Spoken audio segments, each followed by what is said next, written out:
Ayan, this is a Graptopetalum, Ellen. We're going to cut and repot. Then at the same time, we're going to propagate this Graptopetalum, Ellen. Then tingnan nyo, sa kabilang side is walang masyadong nakatanim. Ayan, puro dito sila sa front kasi dito yung sikat ng araw, then hinahabol nila ang sikat ng araw, then ayan, kaya sila naglelegi. Ayan, pansin nyo, legi na sila, kaya napagdesisyonan ko na ikat na lang ito at then mapopropagate natin siya at mapaparami natin ang aking Graptopetalum, Ellen, sa aking mini garden. Then ayan, di ba ang ganda niya? Ayan, i-cut na natin siya. Ito, i-remove muna natin yung leaves para mas maayos natin siyang maikat. Then itong leaves is pwede natin siyang maging leaf propagation, and ilagay lang natin siya dyan at tutubo na siya dyan. Then ayan ang ating unang nakat na Ellen. Ito is ang ganda-ganda ng kanyang color pag na-stress siya. Then ito, tingnan nyo, napakalaki niya na oh. At ang haba-haba niya na, kaya ikakat na natin siya para mapadami na din natin siya. Ayan, ilagay muna natin dito sa kabilang side ang ating mga maikakat. Ayan, i-remove muna natin yung mga leaves para hindi sila matamaan pag kinat natin. Itong Graptopetalum, Ellen, is madali lang naman siyang alagaan. At ito is isinabak ko na sa rain or shine area at matibay naman siya. Ayan, i-remove muna natin yung mga leaves para makat natin siya. Ayan, sabi ko nga is matibay naman siya at inalis ko lang siya sa rain or shine kasi niripat ko siya. Then ito ngayon, ipopropagate natin siya. Ayan, ganyan lang, ikat lang natin siya at mapaparami na natin siya. Ayan, i-remove muna natin yung mga leaves, then ilagay natin dyan para tumubo din siya. Ayan ang ating nakat. Ikat na din natin itong nag-iisa sa may likod. Ayan, para dumami din siya at magkaroon siya ng babies. Ganyan lang ako mag-propagate ng aking mga succulent. Then ayan na ang ating nakat. Once na maging okay is magkakaroon sila ng mga offset, ayan, mga babies diyan sa ating pinagkatan. Ayan ang paraan para mapadami natin ang ating mga succulent.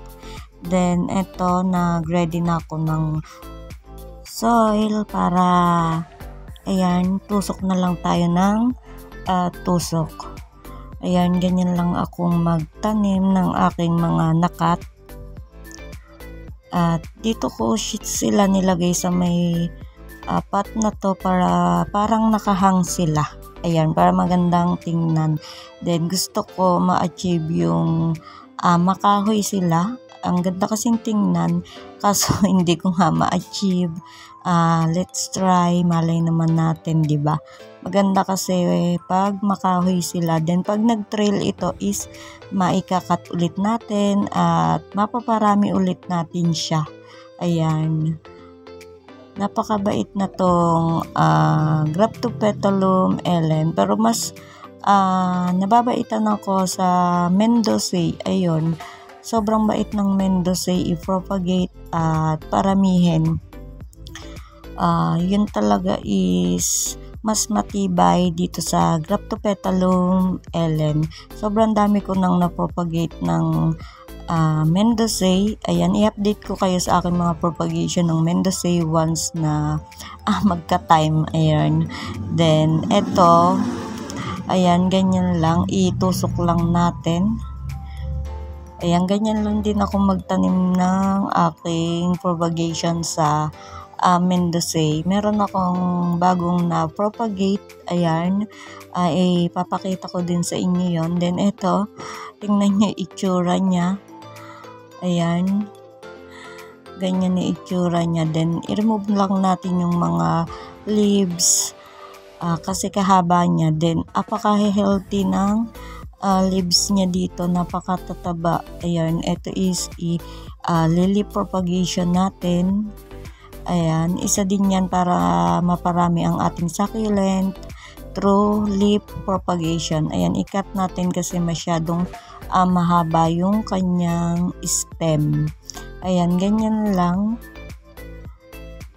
Then ito is hindi ko muna siya ipapaarawan, sa shaded muna habang nag-a-adjust pa siya. Pati yung kinat ko para hindi sila ma-sunburn kasi sobrang init ngayon. At ayan na nga, napuno natin itong pots na ito. Then ito ang ating gagawing leaf propagation. Ayan ang chubby ng leaves niya. Ilagay lang natin dito sa mga may space para once na tumubo, ayan, merong space dyan at maging compact sila. Ayan, magandang tingnan pag compact silang tingnan tapos mga chubby sila. Ayan, ang ganda ng color, hindi pa siya ganong stress. Ayan, ang botsog niya, diba? Ayan, nakapag-propagate na tayo ng ating Graptopetalum, Ellen. Ayan na sila. Then, itong mga leaves is i-propagate natin.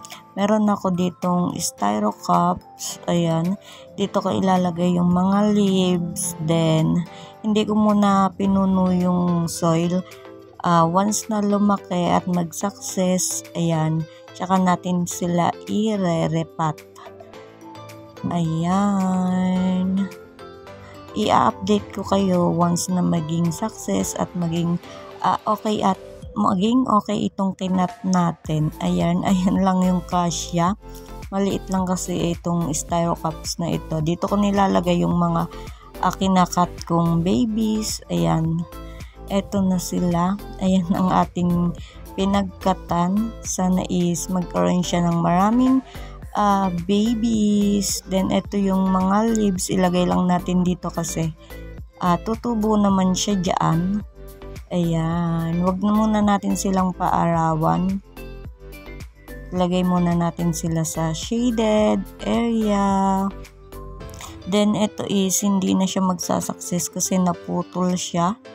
Ayan, hindi na siya magkaka-babies kasi mali yung pagkakakuha natin sa kanya. Then ayan, ayan na ang ating na propagate na Graptopetalum Ellen. And hello nga pala kay Ma'am Brit Pinay Journey tsaka kay Ate Roxy pati sa Team Promote. Ayan, nakapag-propagate na tayo ng ating Ellen. Ang ganda. I-update ko na lang kayo guys once na maging okay siya. Ayan, shout out nga pala sa aking mga member na si Daisy Succulent and Cacti Lover, Paralysis Vlog, and my new member Aileen De La Cruz. Please subscribe. Bye.